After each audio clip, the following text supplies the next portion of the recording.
Dans une forêt enchantée où les champignons brillaient comme des lanternes la nuit, vivait un adorable petit hérisson nommé Théo, dont les piquants scintillaient mystérieusement sous la lumière des étoiles.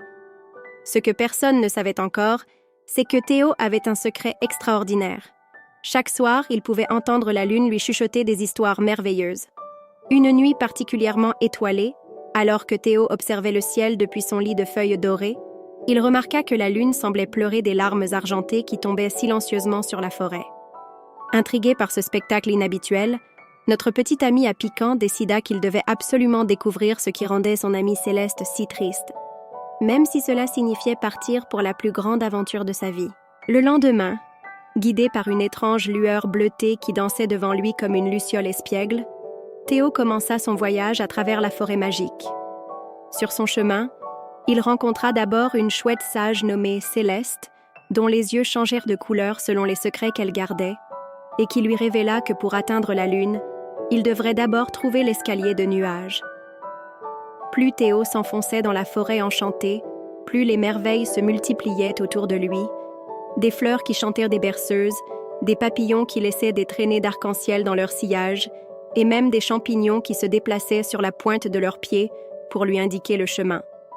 Mais le plus extraordinaire restait à venir, car derrière chaque découverte se cachait un nouvel indice pour son aventure.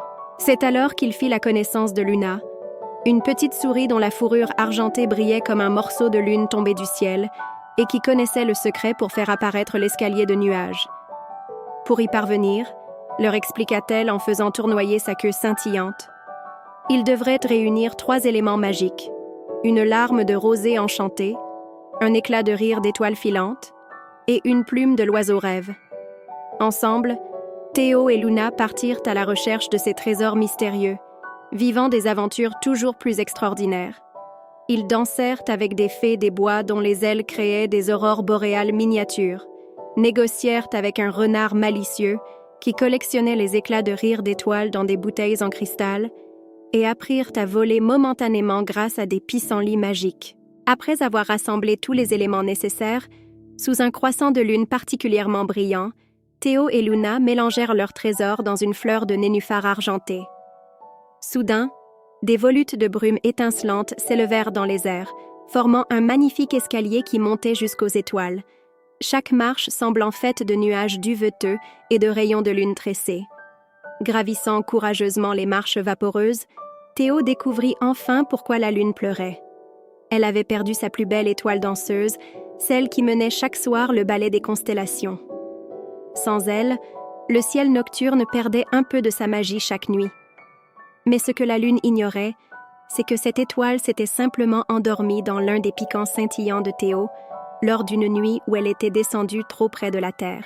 Avec douceur, Théo secoua ses piquants, libérant l'étoile endormie qui s'éveilla dans un tintement cristallin avant de reprendre sa place dans le ciel, illuminant la nuit d'une lumière plus vive que jamais.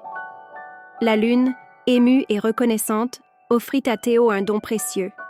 Désormais, ses piquants brilleraient de 1000 feux chaque nuit, lui permettant de guider les animaux perdus dans l'obscurité. De retour dans la forêt enchantée, Théo devint le gardien des rêves nocturnes, aidant les petits animaux à s'endormir en leur racontant ses aventures extraordinaires, pendant que la lune, à nouveau joyeuse, orchestrait le plus beau des spectacles célestes. N'oublie pas de t'abonner pour passer de beaux rêves chaque nuit chez Sommeil Magique.